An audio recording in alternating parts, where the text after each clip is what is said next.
Let me know when that's on. All right. So we're recording and we're broadcasting. Excellent. As I have to read a couple things first, just to comply with open meeting law. So as a preliminary matter, my name is Justin McCullen.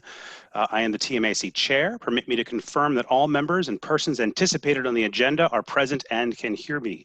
So TMAC members, when I call your name, please respond in the affirmative. Anthony Delgazio. Yes. Excellent. Rain Hoyland. Yes. Lieutenant John McGrath. Yes. Well, that's not me. That's me. And Seth Bauer. Rebecca Tarantino. Here. Excellent. Donna Mullen. Yes. Suzanne Stein. Yes. Excellent. And for the staff, when I call your name, Robert Wilson. Yes. Excellent. And Daphne Collins, our recording secretary. Here. Excellent. All right. Anticipated speakers and petitioners on the agenda. Please respond in the affirmative. Robert Sullivan. Do not have here. Jacqueline DeWolf. Here. Here. Rachel and Matthew Hesser. No. All right. And then sitting in for Cara is John Bonazio. Yep. Which I saw earlier. Here, yes. And Megan Coons. I saw her. Here. Yes. Welcome, welcome, welcome. So good evening. This open meeting of the Traffic Management Advisory Committee is being conducted remotely, consistent with the Governor Baker's executive order of March 12th, 2020, due to the current state of emergency in the Commonwealth of Massachusetts, due to the outbreak of COVID-19 virus. In order to mitigate the transmission of the COVID-19 virus, we have been advised and directed by the Commonwealth to suspend public gatherings, and as such, the Governor's order suspends the requirement of the open meeting law to have all meetings in a publicly accessible physical location. Further, all members of public bodies are allowed and encouraged to participate remotely. This order allows public bodies to meet entirely remotely, so as long as reasonable public access is afforded, so the public can follow along with the deliberations of the meeting. This meeting is a webinar and will allow public comment. For this meeting, the TMAC is convened by Zoom app as posted in the town's website, identifying how the public may join. Please note that this meeting is being recorded and all attendees are participating by video conference. Accordingly, please be aware that other folks may be able to see you, and they take care not to screen share your computer. Anything that you do broadcast may be captured by the recording. All supporting materials that have been provided to members of this body are available on the town's website unless otherwise noted. The public is encouraged to follow along using the posted agenda unless the chair notes otherwise. In a few minutes, we'll be turning over to the first item on the agenda, but before we do so, permit me to cover some ground rules for effective and clear conduct of our business and to ensure accurate meeting minutes. I will introduce each speaker on the agenda, who will have about 5 minutes to talk. We have all the members of TMAC have read each of the petitions, but certainly you're afforded to speak regarding your petition. After that, the chair will go down to the line of members, and what I've done, I think since we moved to Zoom, I think it's more effective as the members who are working for the town, I will go through first, just because I think it makes it easier to make sure that any such suggestions or mitigations or suggestions are in fact, we can do that, and anything that has some history, we can certainly go that. And then I will then therefore go through the rest of the members afterwards to be able to provide any comments, questions, or motions. Please remember to mute your phone or computer when you're not speaking. Please remember to speak clearly and in a way that helps generate accurate minutes. For any response, please wait until the chair yields the floor to you and state your name before speaking. You can either use just wave your hand in front of the camera and I can try to recognize you. For items with public comment, after members have spoken, the chair will afford public comment as follows. I will open the item for public comments by raising of the electronic raise hand.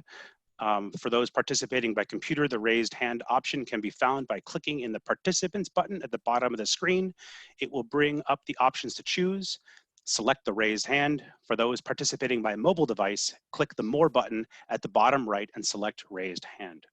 The chair will call on each raised hand in the order received. Please identify yourself by name and address, and you will be afforded up to 3 minutes for any comments.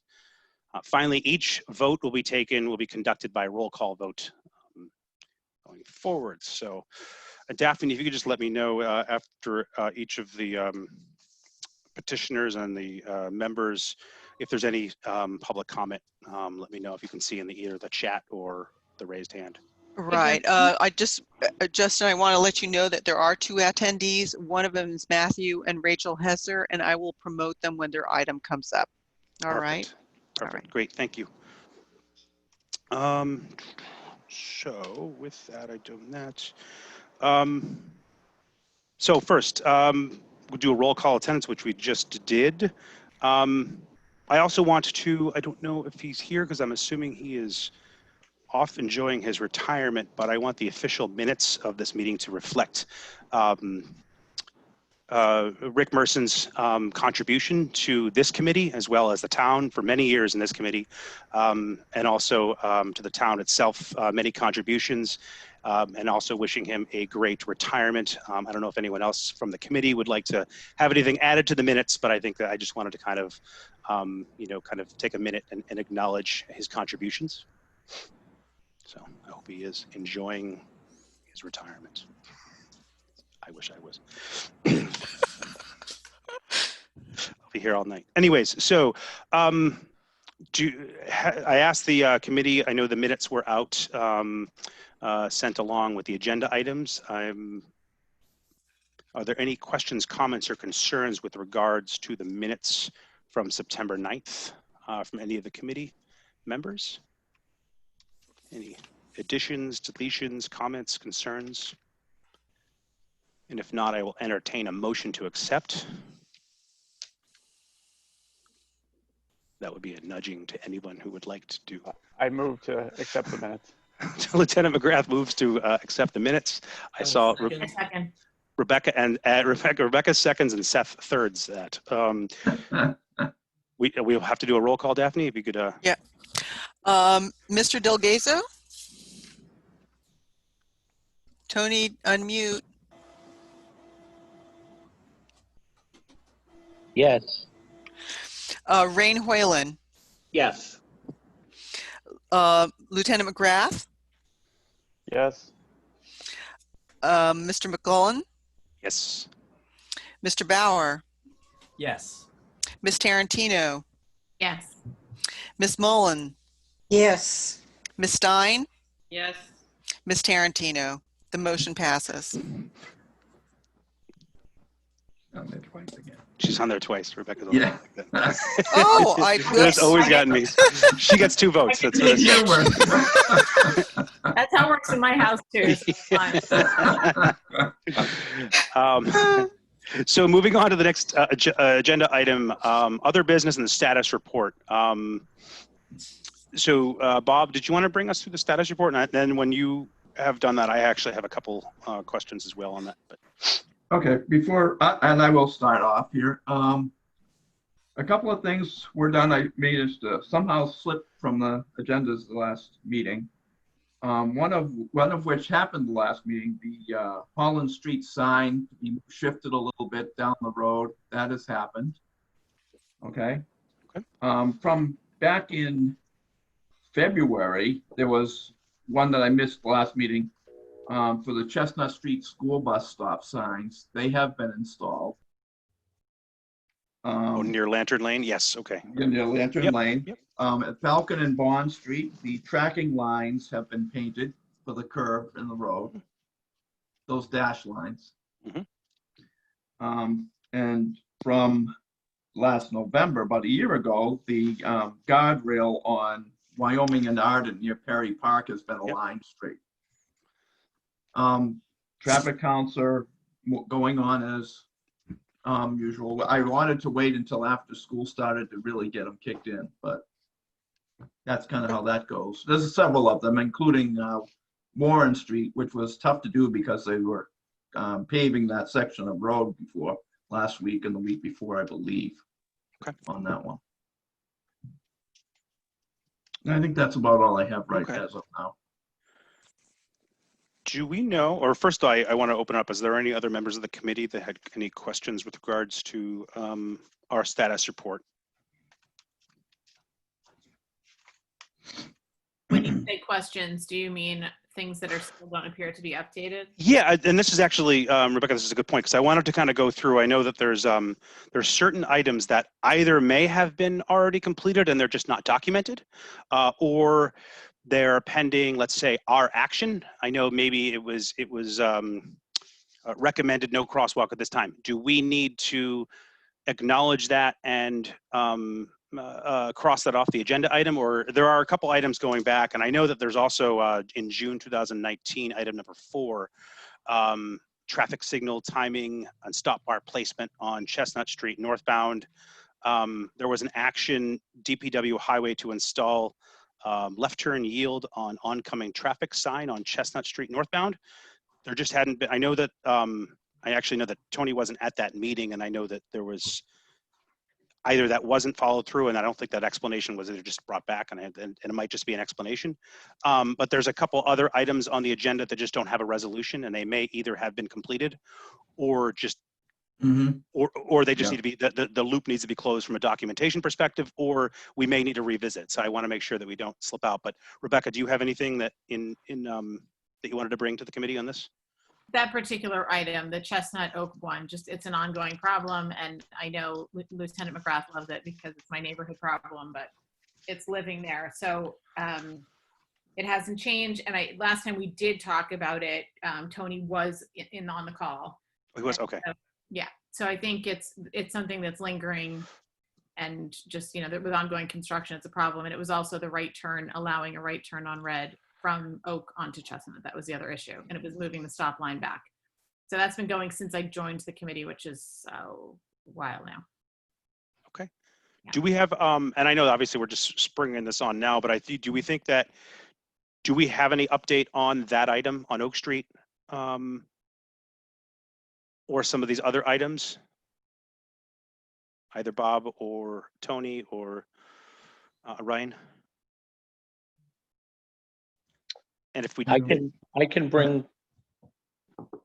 yes, You recognize Tony, yes. Okay. There were two issues, as I recall. One of them was putting up signs that indicate, the left turn is for a left turn. The left lane is for a left turn. And coming from the center, it was the right lane is for a right turn. As I recall those signs going up, they were posted. That wasn't the issue. The issue was the delay, how that when you're coming from Dover into Needham Center, that at a certain point, the light in the other direction one of the directions has a green longer. It's a lagging green, I believe, yeah. Yeah, it's a lagging green, so it causes confusion both on the start and then on the finish on a regular basis at that light. When people are waiting to turn left, they're not turning because they don't realize that the other side now has a red while they have a green. So we could put up a sign that says delayed green or something like that. I've never seen anything like that but it's a stop. There's no signal that indicates it. It should be a left turn. What it should be is a left turn arrow. Yeah, unfortunately, we can't do that because the lane widths are not sufficient to make it mandatory. We can only that's the difference between a sign that says left lane for left turn and left lane must turn left. One is, regulatory where you can get a ticket for it. The other is not. So we don't have enough width in the street in order to be able to do that. I know I probably have mentioned this before, but Oak Street, we do have a design that widens Oak Street. Yeah. I don't see it happening for a while. I don't. I know that we are currently looking at rehabilitating the rest of Oak Street from Maple Street down to Mark Tree Road, but not from Chestnut Street to Maple Street. That section, as far as I know, is not on the list. Maybe Ryan can shed some more light on that. The only thing I would say is that I think that the major issue is it's somehow making some sort of a sign. I don't know what the right language is. I've never seen anything like it before. So something that indicates that the one direction has a longer green than the other. And then the other is getting rid of the no turn on red from Oak onto Chestnut. Those were the two major issues. I think Ryan had a concern that in order to do that, you had to move the stop line on Chestnut back further. That was the only thing that required looking into, was whether that stop line had to be moved back. That was the only question. I think Ryan can probably address that better than I think Lieutenant has been, we recognize Lieutenant McGrath. I understand this is an ongoing issue. Has anybody ever looked at just removing the delayed green? I don't know what the regulations are behind that, but it might be the case that we don't even need the lag green, and that by just allowing the lights to switch at the same time, that might alleviate that issue without having to go through signage concerns. So, Rain, do you have any comment or?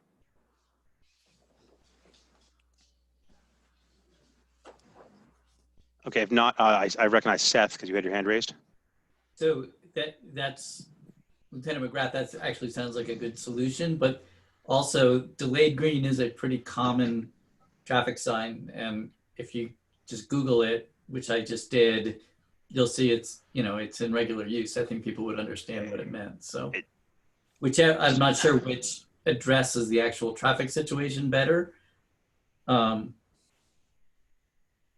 But it's possible to use the sign. I think that and I can find the address. There's an intersection in Wellesley just after the railroad tracks going, and I can find out what it is. But it does indicate that there's a sign with specific verbiage that indicates that the oncoming traffic has a delayed green, which I think is more appropriate rather than delayed green, which is I think is more of a starting. And I don't know the exact regulation. It's that one will go, the other one will delay going, but I think these both turn green except one turns red before the other one turns red. So that's more of that lagging. But I did see some sign, and I took a picture of it at once because I think it might be appropriate in this circumstance. But just from that pointing that out, Ryan, I saw you pop up on the screen here. Did you have a? Yeah, is there consideration just to cancel out the lagging green? Is it beneficial the way it's running now, or should we simplify it? Does anybody have an opinion on it from an engineering standpoint, a traffic flow? If not, it's an older controller, but we could have our consultant adjust it. Or I would have to have decide what the proper language would be and where to put the sign up and put a sign up. If it's a sign, it's a pretty straightforward process.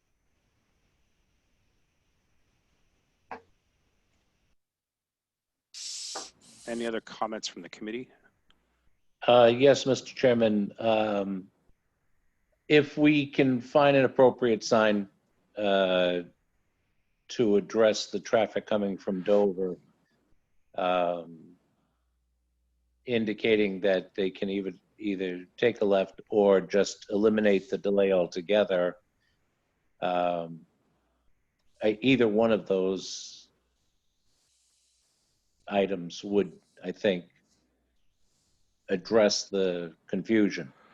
As far as the right turn, we did take a look at that. The stop bar does need to be pushed back, so Ryan is correct. If we did that, then we could put up or remove the no turn on red sign. Okay. So, Lieutenant McGrath.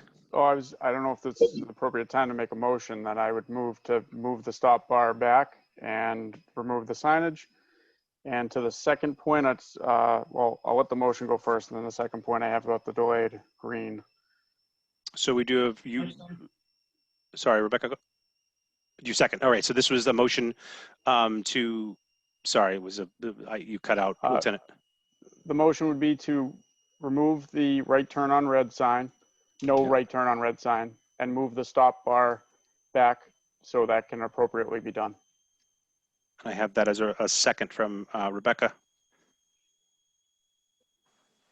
So we have a motion on the table. Daphne, if, All right. Anthony Delgazo, Yes.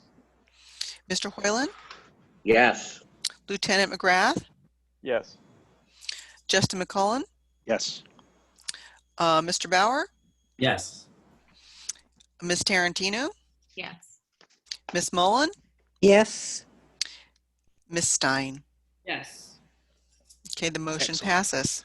Excellent. I will recognize Lieutenant McGrath, and then I want to just make a comment to Bob regarding this status update, and then we can move to the next agenda item. Sure. Lieutenant.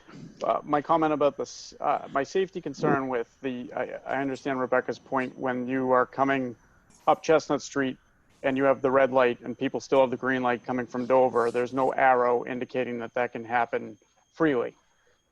I would suggest going with completely removing the lag time because it takes that chance encounter of vehicles crashing into each other out of the equation. It would flow, in my opinion, more readily, and we don't have that confusion that Rebecca's been talking about. So again, if this is a point of a motion, I would move that we take the lag off the green light. I second. So we have a motion from Lieutenant, and we have a second. Is there any discussion from either? I want to give Bob or Tony first because they're, this is engineering and traffic, an opportunity to comment first before we. No, I agree. No comments? sounds good. I agree with the motion. Okay. the Yes. motion. Perfect. All right. So we have no comment. Is there any other comments from the members before we go to vote? No. Excellent. Daphne, if we could go forward with the. Mr. Delgazo, Yes. Mr. Hoyland, Yes. Lieutenant McGrath, Yes. Mr. McCullen, Yes. Mr. Bauer, Yes.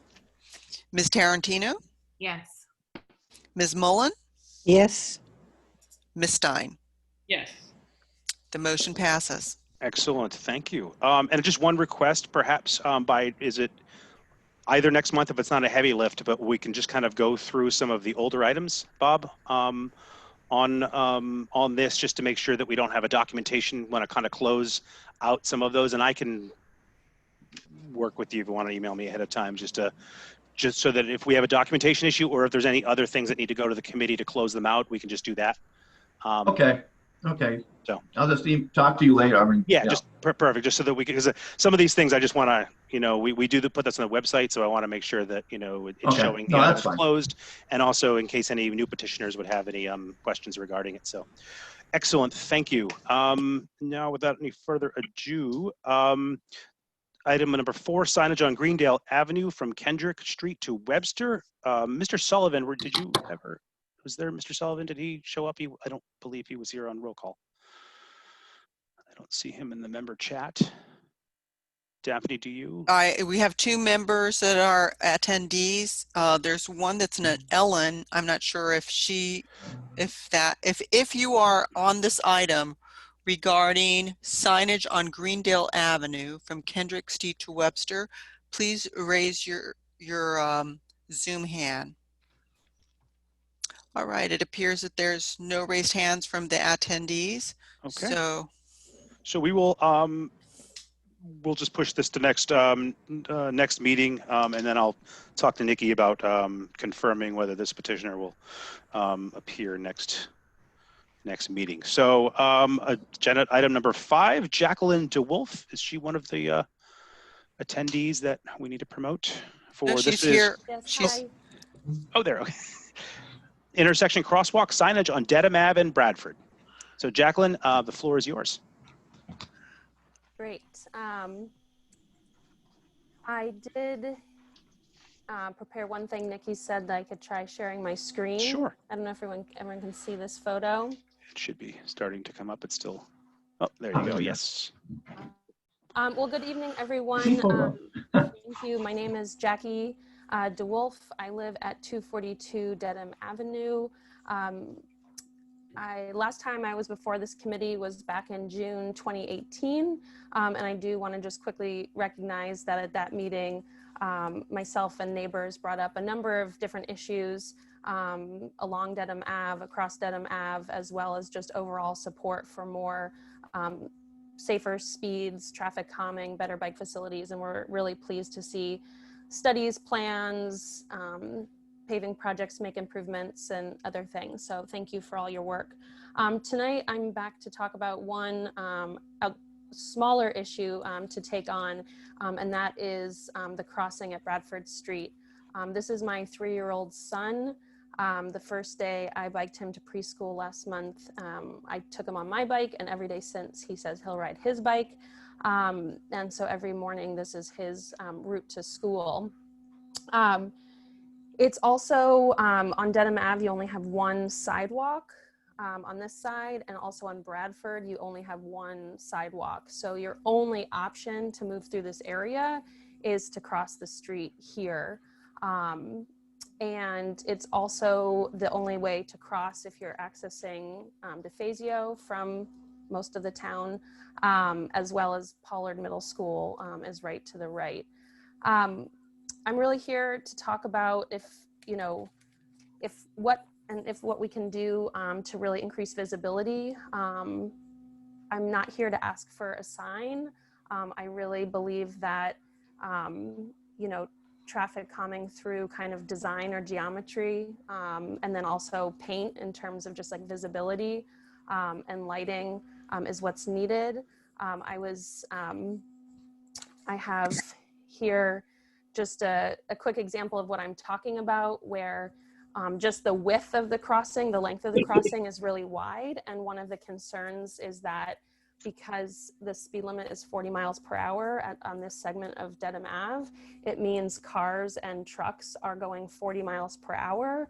So they're not necessarily speeding because they're not necessarily exceeding the speed limit, but the speed is, anywhere up to 40 or more miles per hour. And knowing about kind of pedestrian fatalities and serious injuries and kind of this cone of vision in this graphic on the bottom right, you can see that, as you have increased speed, your kind of cone of vision is much smaller. You have a higher probability of a serious injury or fatality, and cars are turning at very high speeds onto this side street. The photo on the bottom left is from a recent storm last week. And this huge branch came down right there in the corner, and it was this amazing blessing in disguise because it actually forced cars to slow down and go around it. But DPW is so wonderful that by the time I got back from taking my son to school, it was already gone and cleared from the street and like swept up. But I selfishly was like, oh, that was great. It actually was traffic calming for people making the turn. So I, in the future, would still love for the town to kind of take on the higher speed limit on Dedham Ave. But in the short term, I would love to have a discussion about what is possible for this specific crossing at Bradford that's so vital for how people move around in this town. Thank you, Ms. DeWolf. So at first, I want to open up for some of the members of the committee who are on the town for any town input that they would have with regards to this request or any history regarding this. And I know that there have been a lot of designs and more long-term planning, but just kind of looking at things from a short-term perspective. Mr. Chairman? Yes, sir. I am in favor of the Continental style crosswalk. if Jackie could push the screen back down. Yep. Those white bars in that are labeled A, that's a Continental style crosswalk. Mhm. They're recommended as more visible than our regular crosswalks. The town is in the process of changing over to these crosswalks on all main roads. This Dedham Avenue is a main road. This crosswalk would definitely be appropriate in this area. We would, of course, have to move the stop bar back in order to accommodate it. But I'm in favor of that. The second item, I think it's labeled B, involves tightening up that radius to 10 or 15 feet. The issue with that is trucks need to be able to turn and not go into the opposing lane onto Bradford Street, and they won't be able to do that with that small of a radius. The alternative to that would be to see if the neighbors are interested in no trucks or something along those lines. They were in favor of the no right turn sign that's up there to prevent commuter traffic from crossing over onto that street and then going down and matching up with Manning. So they might be in favor of a request. That, of course, would have to go to the state for approval. But this section of Bradford Street is a small street. They might be interested in pursuing that. Okay. Anyone else from the town before I open it up to other members of the committee? I concur with the Continental. Yeah. Okay. Crosswalk. Would there be any sort of other signage or anything indicating that there's a crosswalk there to address her concern of a 40-mile-an-hour road? You know, saying that there's a crosswalk there other than the lines, you know, yield to pedestrians in crosswalk, you know, kind of sign indicating that there is. Is that something that, because that is something of a concern if it is a 40-mile-an-hour road, you know, taking a right onto a crosswalk. I don't know, just. I would prefer to look at the striping on Dedham Avenue and try to slow as we start to look at the traffic calming and complete streets. Okay. Yep. To seek the striping and some additional color versus the sign at this time. Okay. Anyone from the committee have? Yes, Mr. Bauer. So I kind of have a question for Jackie, because first of all, I think you have some professional knowledge about how all works, and that you said in your opening you see a potential paint-based solution, and I'm just wondering what you have in mind, if you want to be more specific. Sure. So full disclosure, I am here as a resident, but Seth is referring to the fact that I do work for the Massachusetts Department of Transportation. And just to clarify, yeah, this is just kind of one example, but I recognize that there's lots of potential solutions. But really when I talked about paint or something physical is changing the design rather than just asking drivers to, you know, yield to pedestrians. So, you know, I love hearing the idea of just like actually putting in a crosswalk just to add visibility. To signal to people driving that there could be people crossing here on foot or on bike or wheelchair or, you know, anything. It's also a signal to my own son that it's a crosswalk. Otherwise, there's no visual cue that anything changes. It just looks like a continuation of the sidewalk. Granted, he's 3, so I'm closely with him, but you know, there's gonna come a time when, you know, you see kids there all the time because this is where all of students go to run, to to practice, they're coming up here and to and from DeFazio. So this is just very high traffic. So something that signals both to people on the sidewalk that you're crossing a street, and then also to people on the roadway. I will also just comment that I don't think, my main concern is actually not large trucks. I'm personally not advocating for saying no trucks. I'll defer to the town if that's a separate priority. The speeding is just as an issue with small two-door cars. It doesn't necessarily have to be a large truck that's causing kind of these near misses and these issues. And then the other thing that I would just highlight is that there's a lot of design solutions that don't preclude a truck from turning. I haven't measured it, I'm happy to measure it, but there's plenty of room for a big truck to turn, or you can do truck aprons. You could put curb extensions with flex posts. I mean, this is a very long crossing distance. So I would argue or want to have a further conversation about shortening the crosswalk distance. Yes, Rebecca. All right, I can't find the hand raising thing.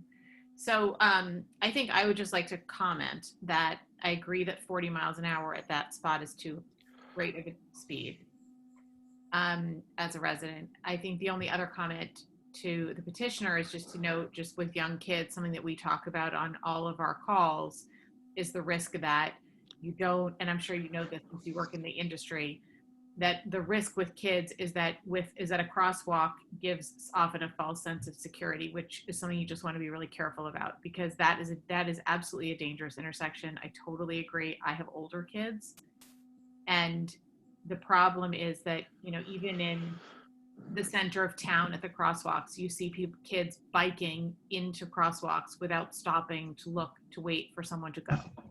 So I just worry about that in particular. And I also, is there a stop sign there at Bradford? And when you're exiting Bradford onto Denim Ave, is there a stop sign? There is not. Yes. Oh, there's not. Oh. So that concerns me a lot. I think Yeah. if we're to put in certainly there would need to be, it's weird that there's a line. I didn't think you could have a line without a sign. I wonder if there's a missing sign, but that's a Yeah. red flag. And then also just the nature, because of its proximity to Pollard and the high school and everything else, I do worry about that. So I think I would advocate for putting in some sort of a turning barrier before putting in a crosswalk. I just think it gives a false sense of security to all pedestrians. I'm sorry, just to clarify, you're saying adding in a Continental crosswalk adds a false sense of security? Yes, adding any crosswalk at an intersection that's busy for kids especially, it adds a false sense of security. They can cross without looking. And so I agree that the Continental crosswalk definitely is better, but from a parent's perspective, I just think it gives people, especially with a 40-mile-an-hour speed limit on that road, I almost feel like they have to work in concert. I think all of your proposals are amazing, and I think I would love to see all of them implemented, but I think I don't feel like they could. I just worry about the risk. Totally, and I thank you, because I for acknowledging the 40 miles per hour in the past. It's kind of, that's just the way it is, but I do believe that the town, you know, has the full control to kind of change that if we want. And the best thing we can do for safety at crosswalks is just to realize lower speeds. The physical impact of getting hit by a car at 20 miles per hour and the ability for a person driving to stop at 20 miles per hour is much shorter. The impact is less severe, and it just exponentially increases. I personally have never heard about not adding crosswalks for kids. I'm going to follow up on that and look into that as well. But this is the only way to cross, and even though it's unmarked, it's still an official crosswalk. So it's just an official unmarked crosswalk. So if someone were hit, the driver would be held liable because they're not yielding. Are there comments from other members? I want to give an opportunity from Zana or anyone who hasn't spoken. Any other members of the town? And do we have, and I see Seth here, is your hand up again? Or I see your hand was up before. Okay, okay, I recognize Yes, Seth. I have a question for the town, which is the speed limit on Denim Ave does change as you approach Needham Center, right? So it's not 40 miles an hour all the way to the stoplight at Great Plain. And my question is, how does it get determined where it changes from 40 down to 30 or 35 or whichever it goes to? Mr. Chairman? Yes, sir. Mr. Nicasio.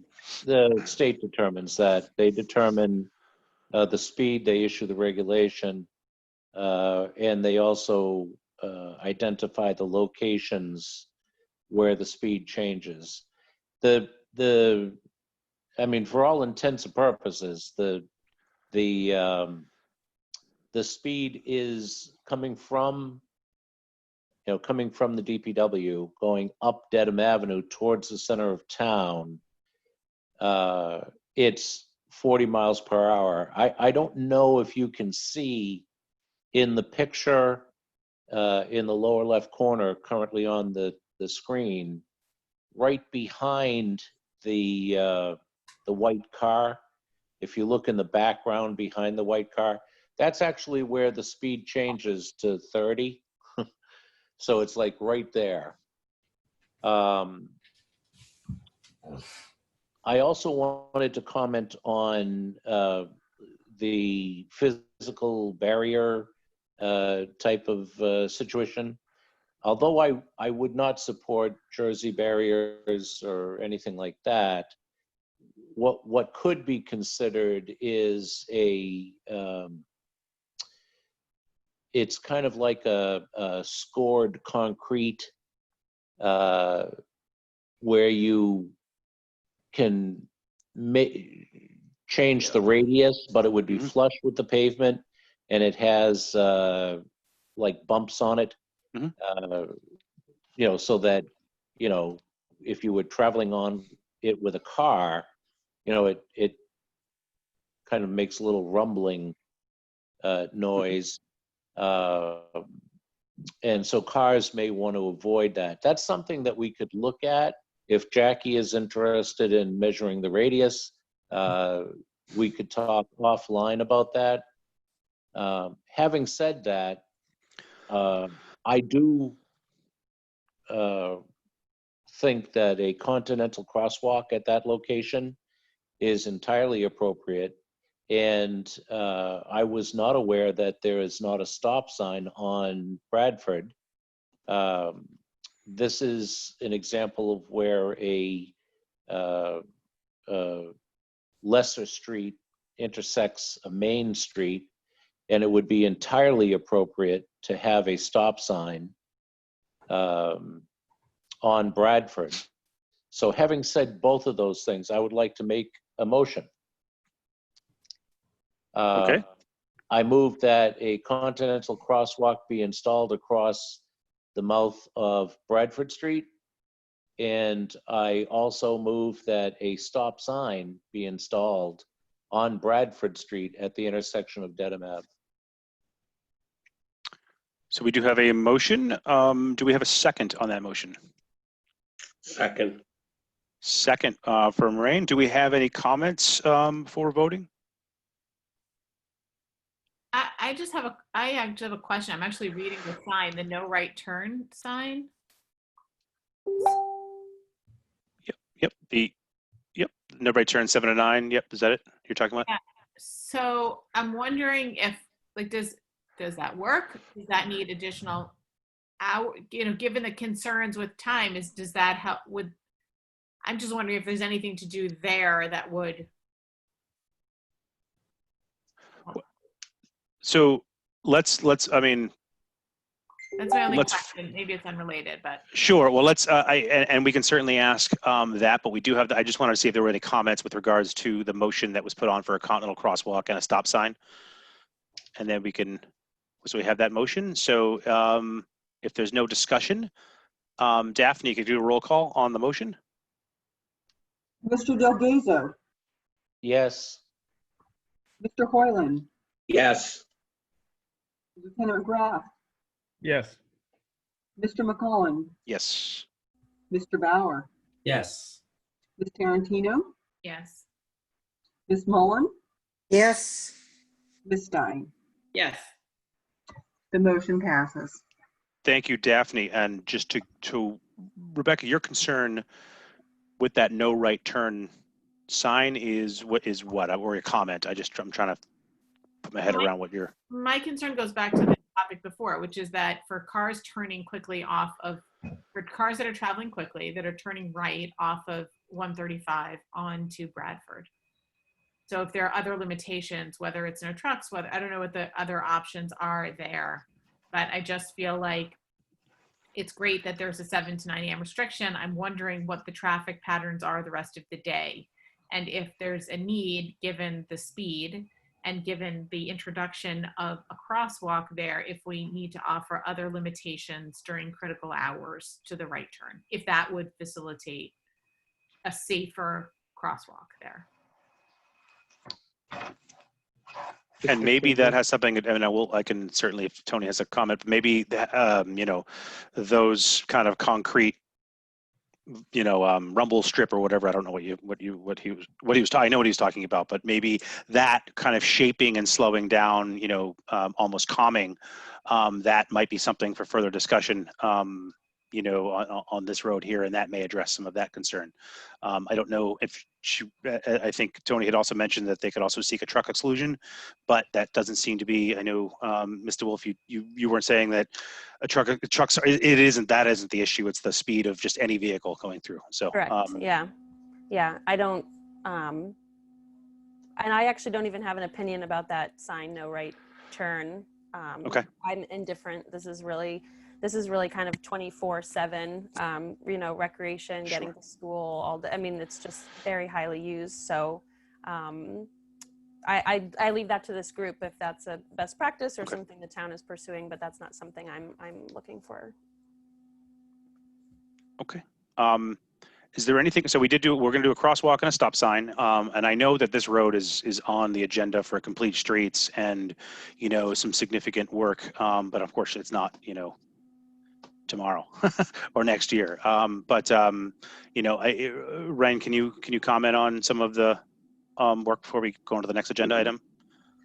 Sure. Some of the work along the area, the next step is we're seeking funding through a complete street grant for $400,000, which is to address the crossing at Denim Ave at Harris and Warren.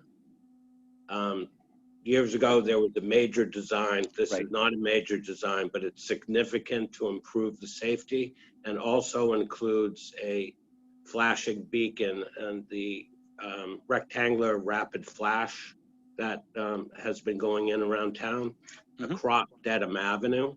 So the pedestrians could use it to help cross the street at that Harris Ave intersection across Dedham, as well as the crossing guard. And that will include handicap ramps and tightening up the radiuses going on to Harris Avenue. Okay. So that grant has already it's in the queue to the state. Okay. We get the grant, we'll get concepts, do some public meetings, have conversation on the concept designs, put it to design and construct it using what we believe is our existing contracts to expedite the work. So the timeline would maybe be next year. That's what we're shooting for, next construction season. Okay. All right, Mr. Wolf, is this what we voted on today? Is this a step toward the right direction that you? Yes, absolutely. Thank you for hearing the concern and already within minutes coming up with some action. So thank you. It's wonderful to hear, and definitely wonderful to hear about the proposed improvements to the Dedham Harris intersection that that has the same issues where that higher speed kind of, even though the speed limit drops, you still have higher speeds, even if they're not speeding. And there's a lot of concerns. And I know that the community here is very interested in what we can do along the whole stretch of Dedham Ave, because there's only one sidewalk. There's no crosswalks across Dedham Ave. You have DeFazio, you have Pollard. And the neighbors have kind of taken it upon ourselves. We have signs out that says "Drive like your kids live here," which you may or may not have seen if you've gone down to the Reservoir DPW building. I see what they're called emotionally. What are they? I forget the type of sign that. Yeah. But would welcome the opportunity, and from a state perspective, happy to be an informational resource as far as it comes to speed limits and speed setting and all that great stuff. Thank you. I appreciate that. Thank you very much.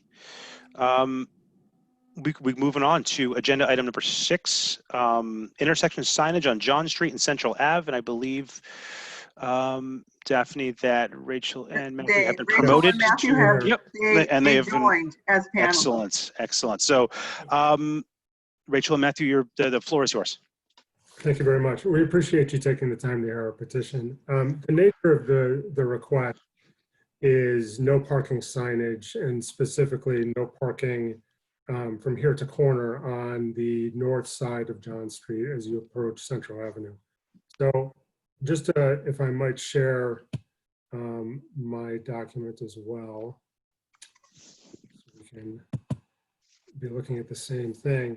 So essentially what we're looking at is we have been living in this neighborhood for about 7 years now, and the demographics of the neighborhood have changed. There have been a number of families that have moved into the area, lots of small children, which has been wonderful. It's also led to an increased amount of traffic and visitors to the neighborhood, both for those that live on John Street as well as those that live on Central who don't want to park on a busy street.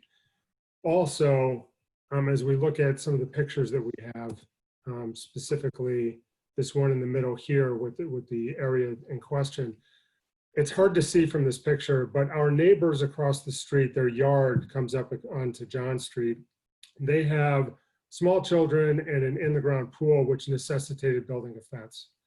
Their property is also elevated, which essentially serves with the berm there and the addition of the fence to create basically an 8-foot high barrier which obstructs visibility as people are approaching John Street, as well as those who are on Central looking to turn left onto John. The problem is made worse by the fact that we have a lot of people who are visiting and parking on the street.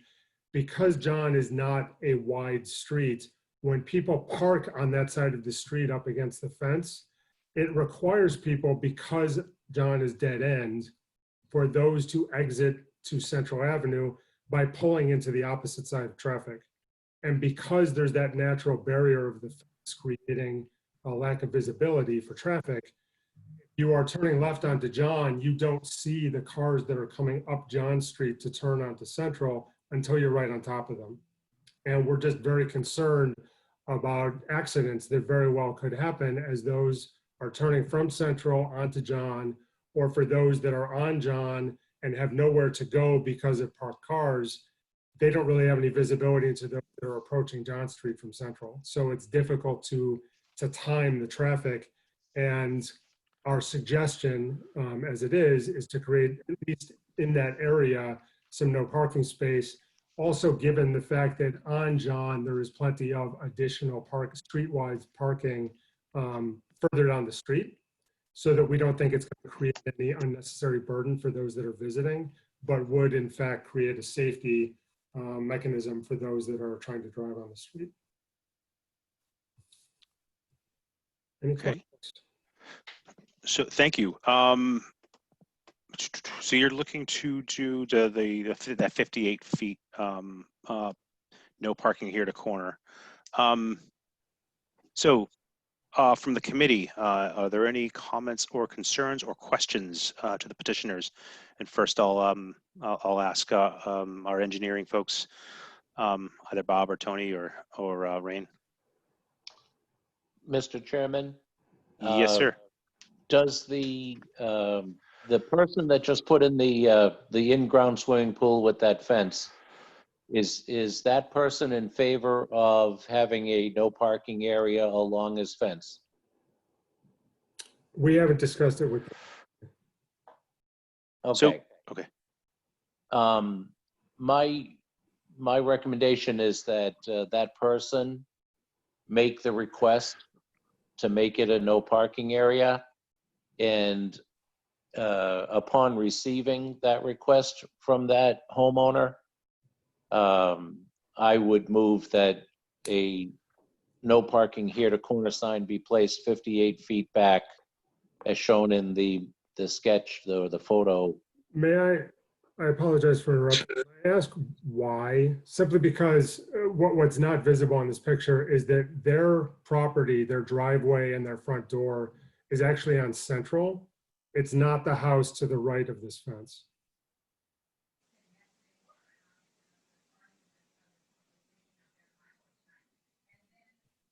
I'm sorry. Talking about the house at the corner.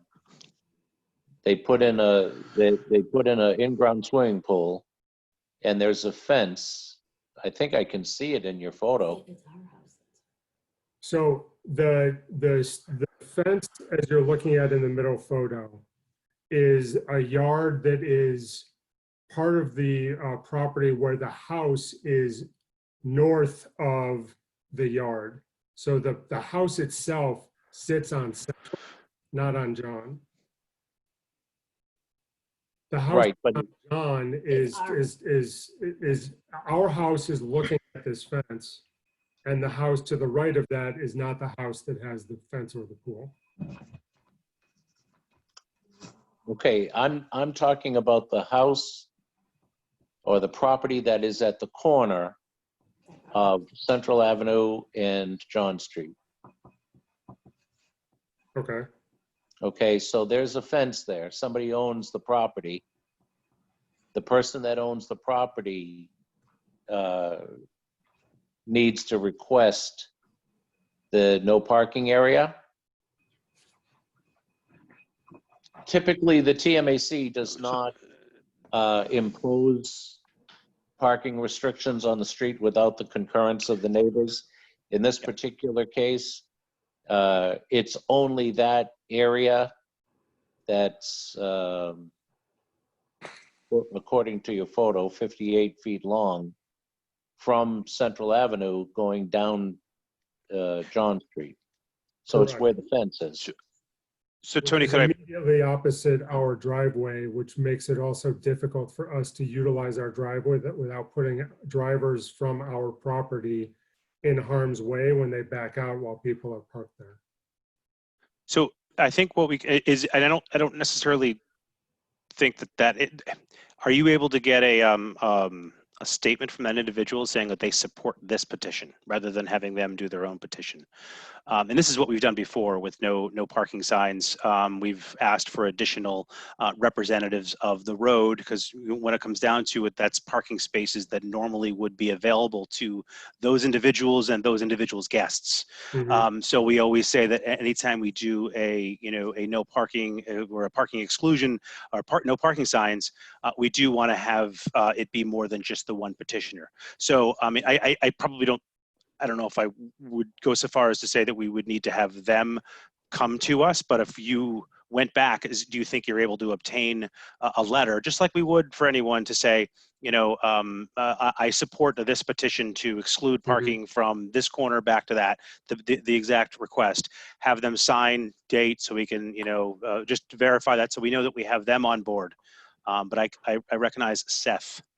So I would say that would be the ideal solution, but if you could also get some of your neighbors further down John Street to support your petition, that again would make it easier for us, even if the people at the corner were not, willing to say yes. Okay. But it's also because that could be parking for anybody on the street. And we want to make sure that if we're going to actually limit it, where we're going to ticket somebody, the police are going to ticket somebody potentially for parking there, then we want to make sure that everyone was at least on board and aware of this change. Who are they visiting? Not done by one. Right. And they're gonna need to be aware of the fact that there will be no parking there, and so we want to just get a show of support for that, and that's what we normally do. Okay. That's fair.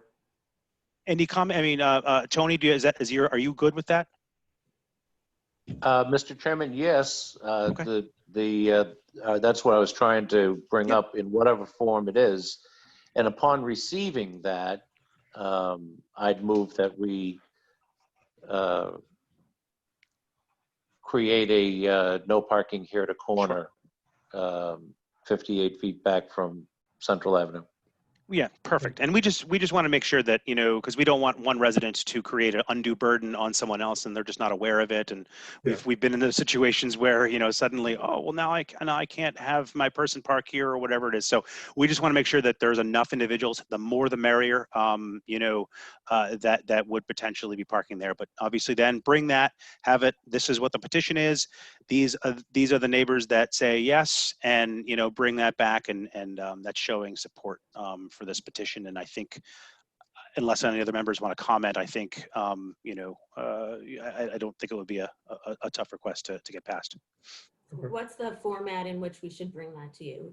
A signed paper or? Yeah, basically, a paper with, the actual request signed off by, the signature and address of each of the individuals, and then you can submit that to Nikki in the town, and she can make that available for the next agenda. Okay. Whatever time that comes in. All right. Does that make sense? Thank you very much. Excellent. All right. Thank you. Thank you very much. And oh, okay. Oh, yep. Is that good? Is that all right? Item number 7, speed on Thorpe Road, and we have John Bonazero. Yes. Thank you. I'm sorry. That's okay. Not a problem. The floor is yours, sir. Thank you, Mr. Chairman. This is probably a conversation you've heard on many, many occasions, which is that we have a fair amount of traffic coming down a very short and very narrow street throughout the day, but largely during commuter hours. And interestingly enough, that doesn't appear to have changed very much for some reason or another during this period of in-house work during this COVID crisis here. Without knowing exact numbers, of course, I would say that the problem in the morning is that we have many cars that are coming along High Street and are making a turn onto Manning, and then making their turn onto our road, Thorpe Road, in order to make their way towards town or the train station in the morning. In the afternoons, that's changed. The concern is not just the speed at which the cars are making their way down the street, but also just the sheer volume of cars. I'm sure that everybody in the town would love nothing more than to prohibit cars from coming down their own street, and obviously that's impractical. But having said that, part of the challenge with our little 1 block long street is that there's both a bend in it as well as it being very narrow. Similar to an earlier petitioner that you had, I believe it was Ms. Wolf, the traffic speed on Webster, of course, is pretty quick. I'm not exactly sure what it is just before the turn onto Thorpe. I believe that it's 35 miles an hour. So whether you're making a turn onto it in the morning or making a turn onto it in the evening, that compounded by the fact that quite often there are a lot of cars that are parked on the street, because most of the homes on the street, almost all of them require on-street parking. So when a car comes down Thorpe, it's quite often threading the needle between various cars parked on both the left and right side of the road, which are vehicles. I probably should have led with this, and that is what it's particularly unnerving at this point in time. The street has dramatically changed in the past few years. There are many more children than there used to be, even only 2-3 years ago. Many of them very young. So we now have a combination of older folks such as myself and many youngsters. And we're just like anyone else. We're very concerned that we need to do something before something bad happens. Okay. At this point, I want to open it up to the floor for any questions or comments to the petitioner for from any of the members of our town meeting. Sure. Mr. Bonacio, Yes. what is your address? 29 Thorpe Road. Okay, thank you. Sure.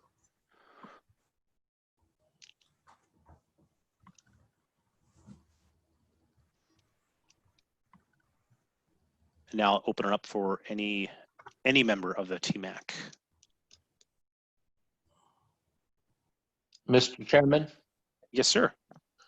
I'd like to make a motion that we ask the DPW to install the traffic tubes to get speed, type, and count for 1 week on Thorpe Road to gather the data for this petition. Okay. Speed, type, and count. And at this point, do you know? And is there first of all, is there a second for this motion? I second it. Second, excellent. Thank you. Now, just with regards to this, and I asked John, is there a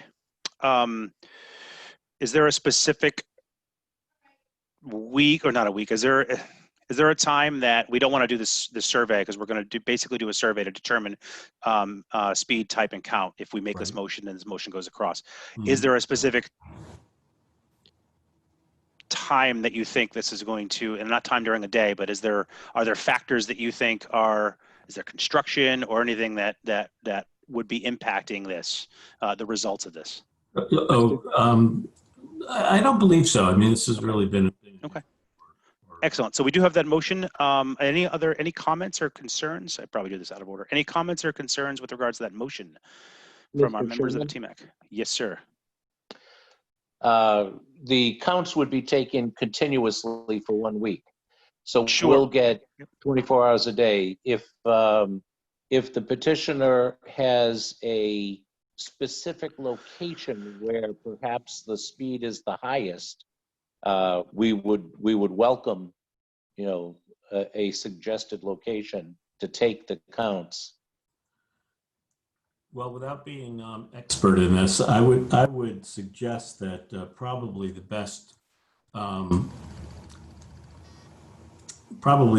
location would be right at the start of Thorpe Road, where someone would be turning in from Manning or coming down from Concord Street.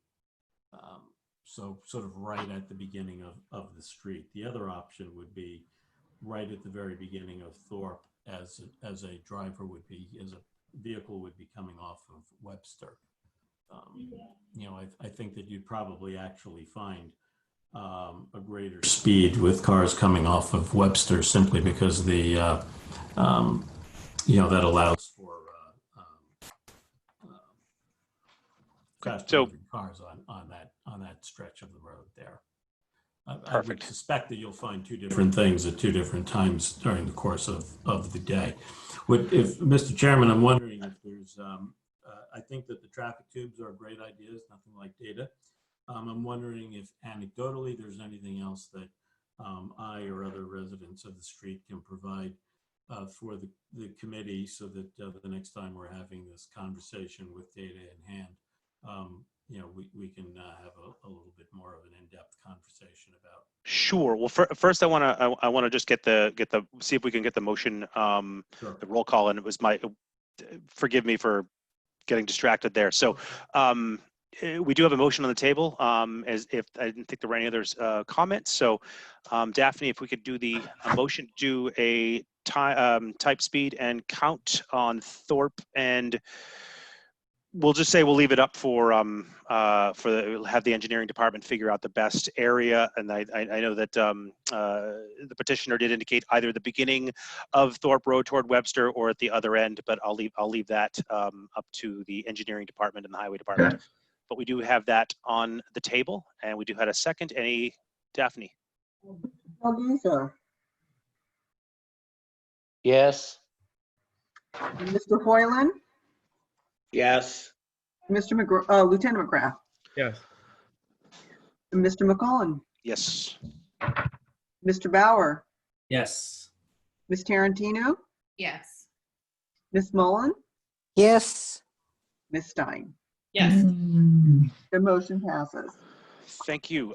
So, sure, what I can suggest, and what we've done before, this is the beginning before we can figure out anything, is we need to actually figure out, because it's anecdotal, the speed is there. Obviously, we live in Needham and everyone knows that everyone exceeds the speed limit, but we can't do anything until we actually have a valid speed study to indicate, we have to have the data to be able to make that decision. We've looked at, in the past, we've done signs, although sometimes there's too many signs. Is that song, sign everywhere, a sign? And at some point it just does become a lot of signs. We've suggested to some petitioners to, sometimes leave their cars parked out on the road. It's a natural calming mechanism if you want to turn your mirrors in. But sometimes even, parking on both sides, kind of allowing for a slow slalom, just put the cheap ones out there.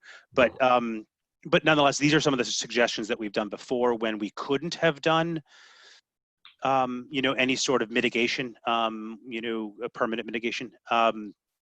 So that's, does that answer some of your question in terms of what some suggestions that we've done in the past? Yeah, so sort of. I think let's take a look at the data and see where that leads us. Perfect. And that's what, so that'll usually take, if we're doing that by next meeting, I think. Bob, is that reasonable? Reasonable. We have that. Okay. Okay. That's great. That's great first step. Thank you very much for your time and your help. Perfect. Thank you, sir. Thank you very much. And we have the last item on the agenda. Speed and signage on Manning Street. Ms. Coons, you have listened and endured this entire meeting. That's, first of all, by the way, that's amazing, because you don't have to. I have to. I've learned a lot, I'll say that. Thank you. The floor is yours. Thank you. Thank you, Mr. Chairman, and thank you, members of the committee. My name is Megan Coons, and I live at 384 Manning Street. And for orientation, our home is between the intersection of Otis and Manning and Great Plain. We moved in about 1.5 years ago. I have 2 sons, 6 and 3. And throughout our time, we have noticed that Manning is a natural bypass of Webster, particularly in the commuting hours. But since the COVID pandemic, it's really been a major throughway we've found for our neighborhood. And particularly, I've noticed in biking, walking, being outside these past 7 months with my family, that there are stop signs on Manning Street, but for our portion, the last stop sign is from Brookline, so the intersection of Brookline and Manning, and then there's not one until you hit Great Plains. So there's a lot of people that are just picking up a great amount of speed coming from Brookline to cut through to Great Plains. And I understand that we are near the turnoff of Great Plain, and certainly people are going to be taking that corner, at speed probably, higher than I'd be comfortable with, but that is what it is. But if there would be a way to discourage folks to know that they have a straightaway until Brookline, I think that would be a great mitigating force. And I know I have some neighbors that have joined me today on Manning that support this motion. If you've been on Manning, it's a long street. It runs from Great Plain to High Street or Greendale. So It's flat, it's long, it's the opposite of the previous petitioner's issue, but certainly people pick up speed. So, I mean, learning what I learned from the previous petitioner, I would recommend, or I would ask for the consideration of a traffic study. But ultimately, I think there requires at least one more stop sign. You know, Powers, the intersection of Powers Street and Manning seems like a natural spot. But anything that would slow people down and make it not as appealing to bypass Webster would be what I'm looking for. Thank you. Thank you, Ms. Coons. I would open this up to the floor of the committee for any comments, questions. I'm trying to actually look up if we've done the speed study on Manning. I don't know if you, Mr. Wilson, have any. The last one, if I can interject here. Sure, you can. That I saw in my records was about 20 years ago, so it's actually been a little while. Okay. All right. Anybody else? We might want to explain how stop signs, you know, what the protocols are to get a stop sign installed. Yeah, yeah, because that has to do. I think I don't know if these are two, you know, smaller roads, so I don't necessarily know. I know when you go from a smaller road to a bigger road, you can do that. But I would ask Anthony if he has any, or Bob or Ryan or anybody, if I could consult my my manual uniform traffic control devices that I have on my phone. But yeah, I think Tony usually will talk about the warrants and that yes. Stop signs should not be used for stopping traffic, but it would be a look at an intersection where there's fairly equal flow, which is like at Brookline and some of the others, to meet the warrant. So it's an engineering study that would have to be taking place. We can't just put them in to stop traffic or on a main drag that's continuous. So I don't think, I've looked at it, in my opinion, that if we did look at some of the side street intersections, that you would have fairly equal flow, but I'd let Tony or Bob elaborate. So we might want to measure at Powers Street, because that's probably the most likely intersection to warrant that. Mr. Chairman? Mr. Delgazio. That's correct. What everybody's saying is correct. In order to install a stop sign, you must meet one of the warrants in the MUTCD to be able to do it. Otherwise, it would be illegal. And I would like to make a motion that we conduct a speed, type, and count study at the intersection of Powers and Manning to get an idea on the amount of traffic on the street. And in the case of Manning Street, also to get the speed. If we could do that, and it would be for 1 week in order to gather the data that we would need. I would also like to point out that the MUTCD does not allow stopping the major flow of traffic. They always stop the minor flow. And in the case of a four-way stop sign, the count on the four legs of the intersection would have to be balanced. It would have to be about the same.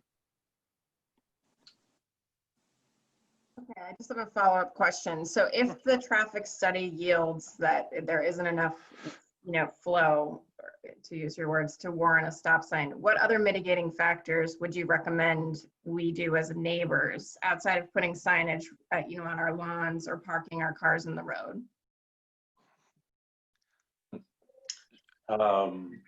Well, I think what I would do is first try to find out what the speed is.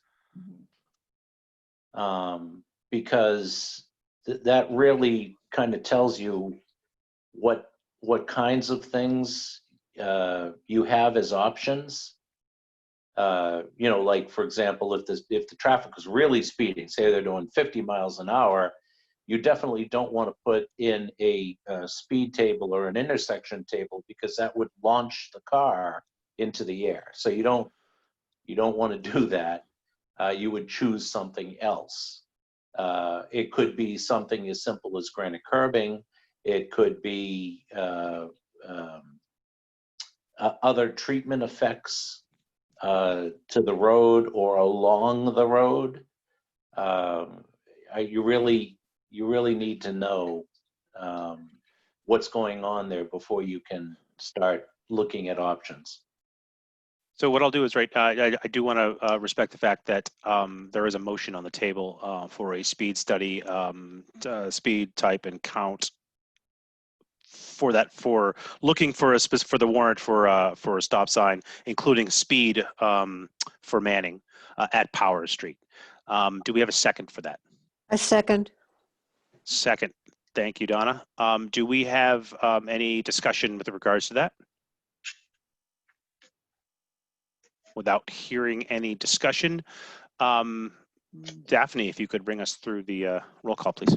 Mr. Delgado, Yes. Mr. Hoyland, Yes. Lieutenant McGrath, Yes. Mr. McCollum, Yes. Mr. Bauer, Yes. Ms. Tarantino, Yes. Ms. Mullen, Yes. Ms. Stein. Yes. The motion passes. So that's the first step, Ms. Coons, is to get the data, to look at, see what possibilities that there are there from an engineering perspective, from, and then from there we can determine to see, what can be done. So, so we have to get the data first. Great. Well, thank you very much. I appreciate it. Sure, and yeah, we can check back. We'll have the status report on that will be made available on our TMAC website sometime before the next meeting. Okay. And then we can we can come back and we can figure out the next steps going from there. Great. Thank you. All right, great, thank you. All right, and that was the last item on the agenda. Do I have a motion to adjourn? No, let's just keep Really? going. Okay, we can just keep going. So I'll take that. We Oh, don't hold have on. anything- we don't have anything else to do. Let's just keep going. Right, there was a motion to adjourn, Rebecca. Anyone else? Second, really?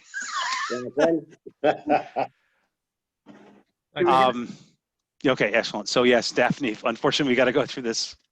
All right, Tony, Yes. Mr. Hoyland, Yes. Lieutenant McGrath, Yes. Mr. McCollum, Yes. Mr. Bauer, Yes. Ms. Tarantino, Yes. Ms. Mullen, No. She said no. All right, excellent. One nay. The motion still will pass, right? Ms. Stein. Yes. Okay, the motion passes. Motion passes with one nay. Okay. All right, very well. Can I just ask a question before we Yes. before we Go over, but yes. This is the longest meeting we've had in ages. So my question is just, so to your suggestion, Justin, does this mean at the beginning of the next meeting, we'll sort of go through a status update of things? I would like, because I think that would be really helpful. I wonder, I think we're doing a better job of closing the gap, but I think to have that as part of the process would be enormously helpful. yeah, and that's why I wanted to go through this a little bit, but I also wanted to respect the fact that I thought about this today. So I didn't want to then say, hey, Bob, go back 3 years or whatever, this back on this last page. So as we go forward, I think we'll have that, we'll know some of the issues in the past that maybe we'll figure out if it's a documentation issue or if they'll through. But I do agree, and I like that idea. Cool, thank you. Sure. I agree. All right. Thanks, everyone. Good Excellent. night. Everybody. Thank you, everybody. Bye.